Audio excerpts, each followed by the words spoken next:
Halo rekan semua, selamat datang di channel Pertanian Terpadu.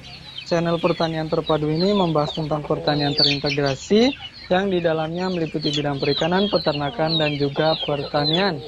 Untuk rekan-rekan semua yang baru mampir di channel ini, jangan lupa saya mohon dukungannya dengan cara like, comment, share, dan juga tentunya untuk subscribe channel Pertanian Terpadu agar tidak ketinggalan dengan berbagai informasi yang rutin saya bagikan.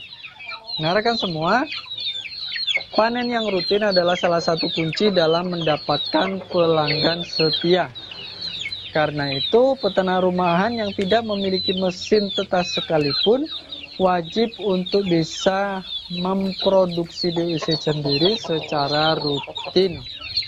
Masalahnya, kalau dibiarkan tanpa perlakuan khusus, masa bertelur indukan ayam kampung yang kita miliki biasanya acak-acakan. Produksi DUC pun tidak bisa terjadwal dan memiliki pola yang bisa diikuti. Akhirnya, panen pun tidak bisa diatur.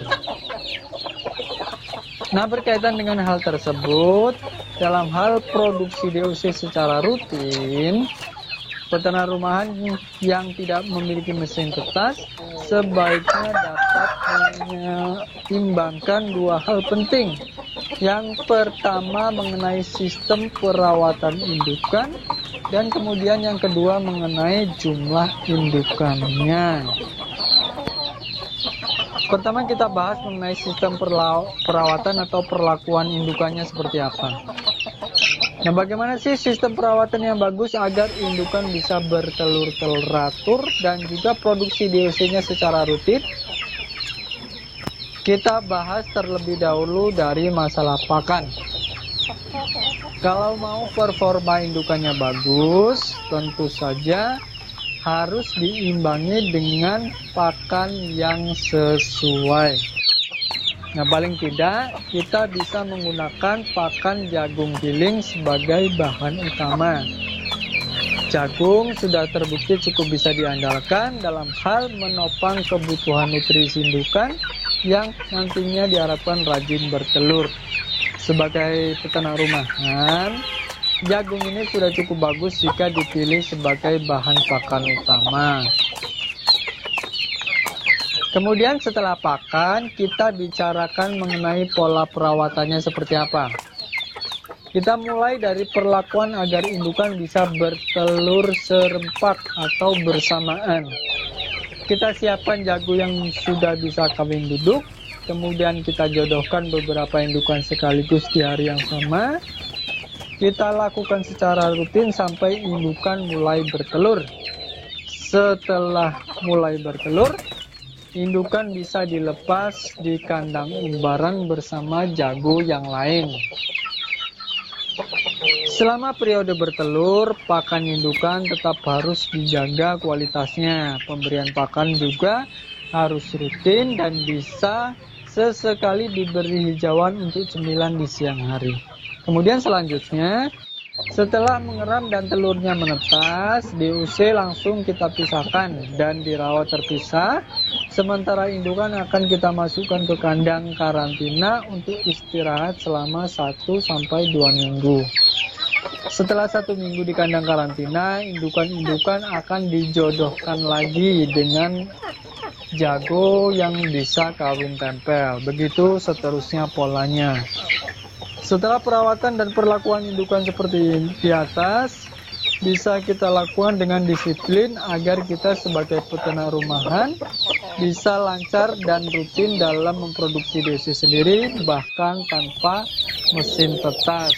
Nantinya panennya juga akan bisa secara teratur. Nah, selama ini cara yang sudah saya paparkan di atas, saya terapkan di kandang saya dengan hasil yang cukup lumayan. Meski tidak bisa 100% waktunya rutin seperti jika kita menggunakan mesin tetas.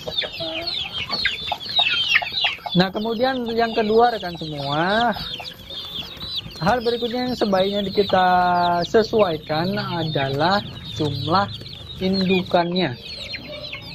Agar bisa mendapatkan hasil yang cukup lumayan, maka jumlah indukannya juga harus dikondisikan. Dalam menyiapkan indukan ini, sebaiknya jumlah indukan kita tambah dengan indukan cadangan. Jadi misalnya kita tentukan kita mau pelihara 5 ekor indukan, jadi ada 1 atau 2 cadangannya. Nah seperti itu.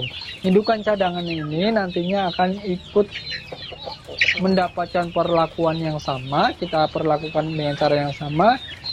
Ketika ada indukan yang diperkirakan akan tidak mengikuti jadwal atau pola waktu yang sudah kita terapkan atau yang kita inginkan. Sebagai contoh, misalnya jika ada satu indukan yang kelihatannya molor dan tidak bisa bertelur tepat waktu, maka indukan cadangan bisa digunakan sebagai gantinya. Treatmentnya juga sama. Dengan sistem seperti ini, kita memiliki lebih banyak peluang untuk tetap menjaga jumlah produksi DUC yang stabil sesuai dengan yang kita kehendaki.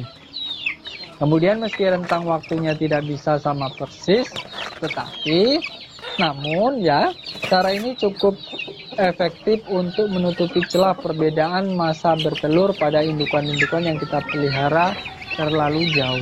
Nah, seperti itu rekan semua. Meski tidak memiliki mesin tetas, peternak ayam rumahan masih tetap bisa memproduksi DUC secara rutin agar bisa panen terjadwal atau panennya rutin. Tata cara yang sudah saya jabarkan di atas bisa menjadi dasar kita semua dalam mengembangkan strategi yang lebih baik agar peternak rumahan bisa menghasilkan DUC secara mandiri dan tentunya rutin. Nah, itulah tadi rekan-rekan semua sedikit yang bisa saya sampaikan bagaimana tata cara atau upaya yang bisa kita terapkan dalam hal memproduksi DUC agar jumlahnya sesuai dan waktunya juga sesuai. Terima kasih, sampai di sini saja, sampai bertemu pada video selanjutnya.